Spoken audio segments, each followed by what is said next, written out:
آپ نے 90 دن کے لیے اس ملک کو کیئر ٹیکر کے حوالے کیا تو یہ ملک ڈیفالٹ کر جائے گا۔ آپ کس الیکشن کی بات کر رہے ہیں؟ کون سا الیکشن؟ یہ پھر الیکشن نہیں ہوگا، یہ ملک ڈیفالٹ کر جائے گا۔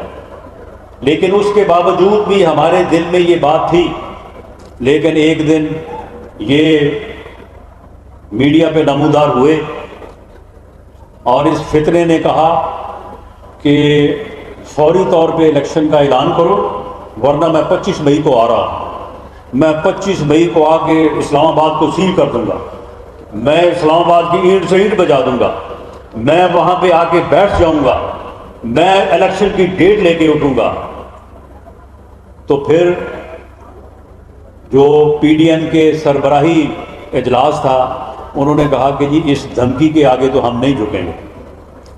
اگر یہ اس طرح سے دھونس سے، دھمکی سے، تکبر سے اور اس طرح سے جو ہے یہ دھونس لے کے کہتا ہے کہ میں یہ کر دوں گا، میں وہ کر دوں گا، تو پھر اس طرح سے تو جو ہے وہ ہم اس کے آگے نہیں جھکیں گے۔ لہٰذا پھر 25 مئی کو پورا انتظام کیا گیا، اور یہ تو کہتا تھا نا کہ تمہیں، میرا نام لے کے کہتا تھا کہ تمہیں اسلام آباد میں چھپنے کے لیے جگہ نہیں ملے گی۔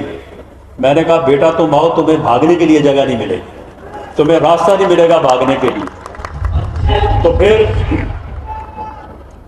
پھر وہی ہوا، 25 مئی کو ان کو پھر بھاگنے کے لیے راستہ نہیں ملا وہاں سے، اور خود یہ وہ جناب کہتا تھا میں ڈی چوک آؤں گا، میں ڈی چوک آؤں گا، میں ڈی چوک میں آ کے جو ہے وہ دھرنا دوں گا۔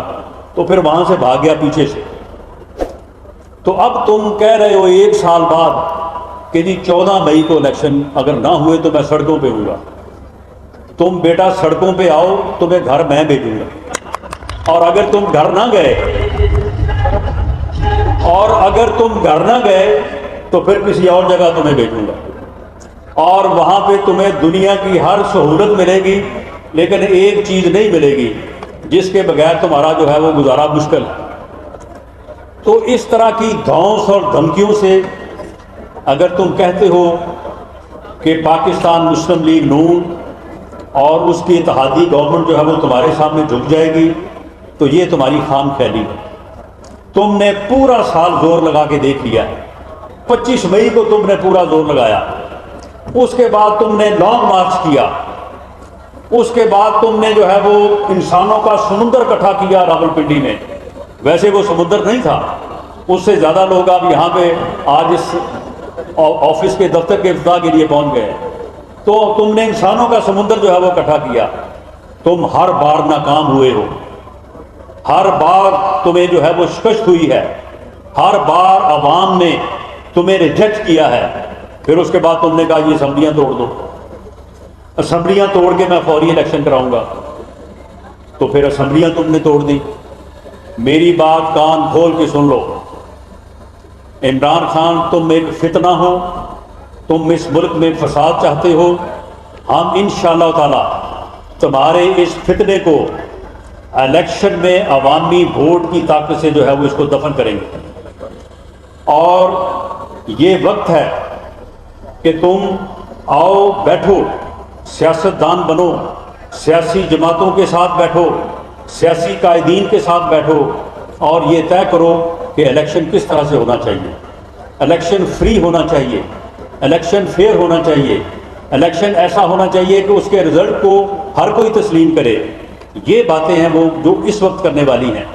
تو پھر الیکشن جو ہے وہ اسی سال ہوگا، فری ہوگا، فیئر ہوگا، اور اسمبلیاں اپنی مدت پوری کرے گی۔ یہ بات تم ذہن میں رکھ لو۔ یہ جو تم نے ہتھ کنڈے اپنائے ہیں، کبھی لانگ مارچ کا، کبھی انسانوں کو سمندر میں بدل کے لانے کا اسلام آباد، اور کبھی گھراؤ کا، کبھی جلاؤ کا، یہ سارے تمہارے پروگرام جو ہیں وہ ناکام ہو چکے ہیں۔ اور اگر تم اس قسم کا ہتھ کنڈا دوبارہ اپناؤ گے تو پھر ہو سکتا ہے ہمارا جو پروگرام ہے، ہم نے تو تمہیں بتا دیا ہے کہ بیٹھ کے بات کرو، سیاست دانوں والی بات کرو، فتنے اور فساد والی بات چھوڑو، تو اس ملک میں فری اور فیئر الیکشن ہو سکتا ہے۔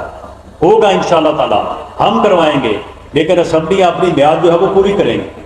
تمہارے کہنے کے اوپر ہم ایک دن بھی کم کرنے کو تیار نہیں ہیں، لیکن اگر تم یہ ہتھ کنڈے اپناؤ گے، دھونس سے کام لوگے، تکبر سے کام لوگے اور غرور سے کام لیتے ہوئے تم دھونس دو گے، تو پھر ہو سکتا ہے کہ تم پھر اگلے سال مئی میں بھی یہی مطالبہ کر رہے ہو۔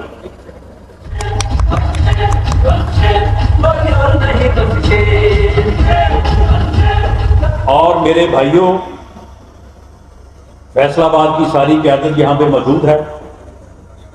ہم آج نہیں، اس سے پہلے ہی ہم الیکشن کی تیاری شروع کر چکے۔ میں اور میڈم مریم نواز جو ہماری پارٹی کی رہنما اور چیف آرگنائزر ہیں، ہم نے تمام ڈویژنز کا جو ہے وہ دورہ کیا ہے۔ وہاں پہ ہم نے یہ سارا ڈسکس کیا ہے۔ یہ پروپیگنڈا ہے کہ ہم الیکشن سے اوائڈ کر رہے ہیں یا ہم الیکشن سے کوئی پیچھے ہٹ رہے ہیں۔ ہم الیکشن میں موجود ہیں، ہم الیکشن کی تیاری کر رہے ہیں، لیکن اس کے تکبر اور دھونس کی بنیاد کے اوپر اگر یہ کہے کہ جی اگر یہ نہ کرو گے تو میں یہ کر دوں گا، یہ جو میر زادے کے بیٹے کی طرح روز چھت پہ چڑھ جاتا ہے نا کہ میں چھلانگ لگانے لگا ہوں، تو وہ پھر ہم اس کو یہ کہیں گے چھلانگ لگاؤ تمہارا کوئی مطالبہ ہم نہیں مانیں گے۔ تو اس طرح کی بات جو ہے، اس طرح کی دھمکی، اس میں بالکل ہم نہیں آئیں گے، نہ ہم آئے ہیں۔ ہاں، سیاستدانوں کو بیٹھ کے بات کرنی چاہیے، بات کرنے کو ہم تیار ہیں، لیکن کسی اصولی موقف کے اوپر ہم کمپرومائز کرنے کو تیار نہیں ہیں۔ ہم نے فیصل آباد میں بھی الیکشن کی بھرپور تیاری جو ہے وہ شروع کر رکھی ہے، پورے پنجاب میں بھی اور پاکستان میں بھی۔ اور میں یہ آپ کو بتا دوں کہ یہ صرف سوشل میڈیا کا ممی ڈیڈی شور ہے، ماں سوائے سوشل میڈیا کے اور کسی جگہ پہ ان کا کوئی وجود نہیں ہے۔ آپ مجھے بتائیں کہ اس نے جتنے احتجاج کیے ہیں، یہ کل اس نے احتجاج کیا ہے، یہ کہنے کو تو کہتا ہے یہ پوری دنیا میرے ساتھ ہے۔ کتنی دنیا تھی لاہور میں، کتنی تھی اسلام آباد میں؟ ٹوٹل 40 گاڑیاں تھیں پورے اسلام آباد۔